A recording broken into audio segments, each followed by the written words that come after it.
Hello internet friends, it is Chris, and today is Full Tank Shop Friday. This Friday I'm going to spend some time showing you around the back side of the aquarium, talking about all of the equipment that I have chosen to run on my 180 gallon reef tank. So come along with me. Alright, so the first thing we'll take a look at is our water mixing station. As you can see, these two large vertical tanks, each one is 100 gallons. The tank on the left is the freshwater tank. We have a RODI system plumbed into that that we keep sort of hidden away, but it runs in there. We've got it set up with a float valve, so whenever this tank drops in level, it will top it off. We do that because I only move large volumes of water out of that tank at once, meaning I will move 50 gallons into the saltwater bin, or I'll move 20 gallons into the RODI or into the top off reservoir, things like that. So I'm not taking small amounts at once out of this tank. So it's perfectly fine to have it on a float valve. We don't get any sort of TDS creep that way. So the left tank has all of the fresh water in it. We've got a series of valves on the bottom there coming out of the bulkheads into a Blue Line 20 pump. And that pump can either move fresh water into the saltwater bin on the right. It can move it can circulate salt water from the saltwater bin on the right back into itself. Or it can run through the valve in sort of the middle of that vertical run and out that hose into the sump or the top off container, things like that. I used to use that to do water changes. I would drain water out of the sump and then fill it back up with that. But I do have an automatic water change system that is hidden completely behind these bins, so you can't even see it. We can see some of the inlets and outlets in the sump, but that's about it. And that uses a Stenner pump. It runs for about a half an hour while I'm out of the house during the day, or 45 minutes right now I think, and changes 3 to 5 gallons depending on the time length that I've got it set for. So I'm doing 4 gallons a day right now of automatic water change.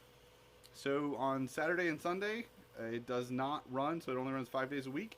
On Saturday I will move water from the left tank to the right tank and mix up fresh salt water so that right tank is full of salt for the week basically. Moving on around the corner, we've got the sump.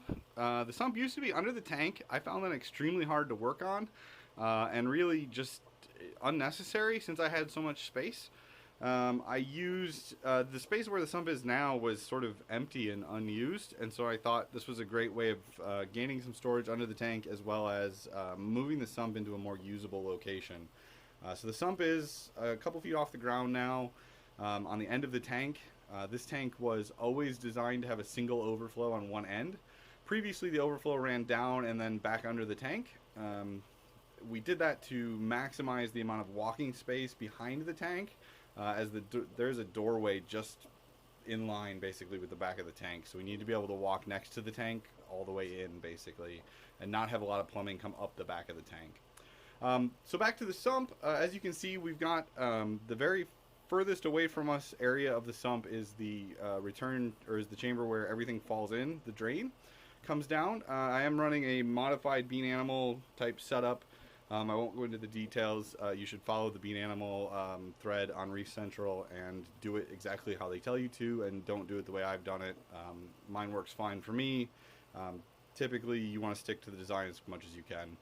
So once it falls into that chamber, it goes through a filter sock. I've got unseen in this particular shot, I've got a Marine Pure 4x4x6 block in there just to help with the nitrates and because I think it's a neat technology that gives a lot of surface area. I did it when I was starting to remove rock out of my aquascape, when I realized I had really put way too much rock in to have good coral grow in that I wanted, and so I thought if I put a block in and let it get well cycled that I could lean on that as I removed rock. Once it goes through the baffles, you can see that my return pump is actually really close to my baffles. This is one of the reasons those two 1.5 inch pipes that you can see in the shot, there's actually more 1.5 inch pipes behind that, but the two pipes that you see in this shot are actually the primary full siphon drain and the return line. This is a really bummer setup actually. I want that return line way further away from the drain if I can. But unfortunately, the only thing that separates them right now is a baffle. That's one of the main reasons that I run a filter sock and change it regularly every 5 to 6 days. I do that because otherwise I get micro bubbles in the display tank. And I still do a little bit, but that's because my return line really needs to be rebuilt. You can also see a piece of PVC split with a small 1/4 inch line running through it. That is the drain for the automatic water change that runs on a peristaltic Stenner pump that we talked about in the water tank area earlier in the video. That pulls out water. The same looking split PVC that is right about here returns water into the sump. So just on the other side of the baffle is the return pump in the very front. That's a JCOD, JBO, whatever you want to call it, DC 16,000 pump that I'm running. That's the controller for that one, and that is at about half speed right now. The other controller that you see here, that one is the skimmer pump. That's a DCS 9000 running a 24-inch life reef skimmer that you can see operating right in the back there. And that has been a workhorse of a skimmer. That is 2 days worth of skim, and it will reliably fill that cup in 7 days. So that's pretty awesome. The other item that we have running in the sump is a algae turf scrubber. This is from Bud. If you don't know anything about these particular turf scrubbers, jump into the algae turf scrubber basic thread on Reef Central and take a read. He does some awesome work. And this is a great piece of equipment that I like a lot. Generally, my sump just does not have room for a nice refugium. I'd like to grow Chaetomorpha in a big refugium and have lots of awesome light on it. Unfortunately, just don't have room, so I'm trying to use an algae turf scrubber to supplement. We'll see if that stays like that forever. So that's sort of the sump. So an under the tank shot with some more of the equipment featuring Lucy the cat. Say hi, Lucy. That's about the best response I've gotten out of her. So under the tank on the far left, right here, is the auto top-off reservoir. As you can see, there is no sort of line from the RODI 100-gallon tank that we have into that. I have to manually fill that every time. That's for a good reason. If for some reason something went horribly wrong, say the pressure sensor for my ATO got pulled out, or something wonky happened with the controller for it, and it dumped all 16 gallons of that water into the tank, my tank would keep on trucking. It's done it actually several times before I switched to my current ATO. I had a home-built ATO, which I documented in this thread. I built a whole controller for this tank.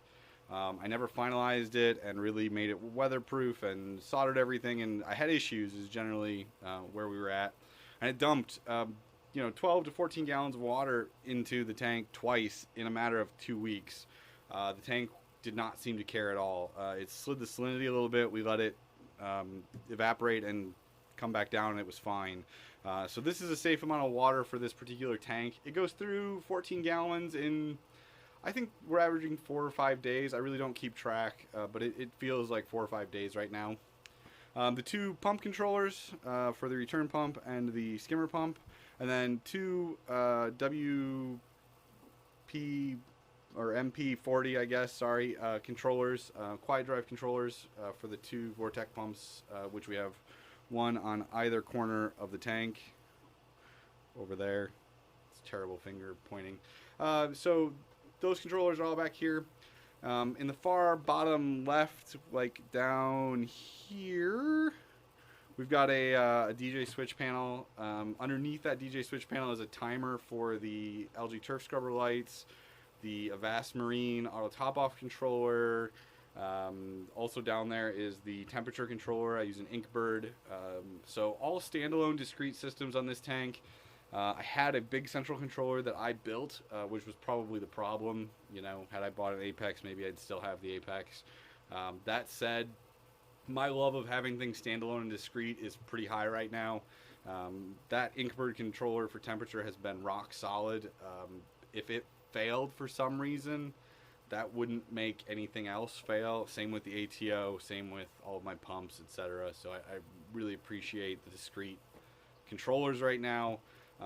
There are some benefits, of course, to an Apex or a controller like that that I don't get with this, centralized monitoring, problem detection, things like that. But on the far right is the power bar that is only slightly in use. That powers the APAC or the Vortec pumps, as well as the T5 sections of the lights. The LED section of the lights is plugged into a separate power strip.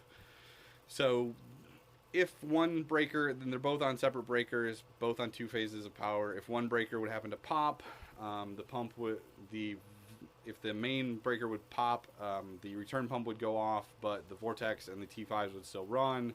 If the Vortex and T5 breaker went out, the LEDs would still come on, the main tank would still cycle, the heaters would still run. I did have one heater on each circuit. It was such a pain in the butt, honestly. It just wasn't worth all of the extra stuff. If a breaker ever blew and I wasn't home for an extended period of time, it would be enough of a problem as it is. So we'll just let that ride, I guess. So that's sort of the underside of the tank. I use it for storage. I've got my used filter socks, my clean filter socks behind that. Some salt. I do use Fritz Pro Aquatic salt. I've gone through about 2,000 gallons of Fritz Pro Aquatics. I switched from Reef Crystals. I also ran some Red Sea Coral Pro for a while. Honestly, Fritz Pro Aquatics, that mixes up so much nicer, so much clearer, doesn't leave anything behind, mixes faster, so that is the salt of choice on this particular tank. So let's take a look at the lighting. So panning upward. So I haven't cleaned up all of the wiring, which is why I've sort of hesitated to make this video, but if anybody understands, it's the reefing community, right? So the lights on this tank are 2 T5s, one sort of ballast running 2 bulbs, 5 feet bulbs. I'm running Coral Plus bulbs, ATI bulbs, and then 320 watt Chinese black box fixtures. These do have the SB reef lights, retrofit boards. They were Mars Aqua units originally. So I am not dimming or progressively bringing in lights outside of the differentiation between T5s and LEDs. The LED or the T5s come on at 9 a.m. and go off at 9 p.m. The LEDs kick on at their full power, well, not at full power for the fixtures, but at their power that they stay on all day at noon and turn off at 6. So it's much more of a halide and T5 setup than it is LED in the idea of I'm not ramping anything in or out. The T5s are used for, you know, a good period on both sides. So that's the lighting structure. So with the little sump tour done, let's take a look at what we're seeing from the front of the tank this week. So we're at the end of April. Heading into May, we are looking pretty good. We've got some good growth in our coral. Fish are looking happy.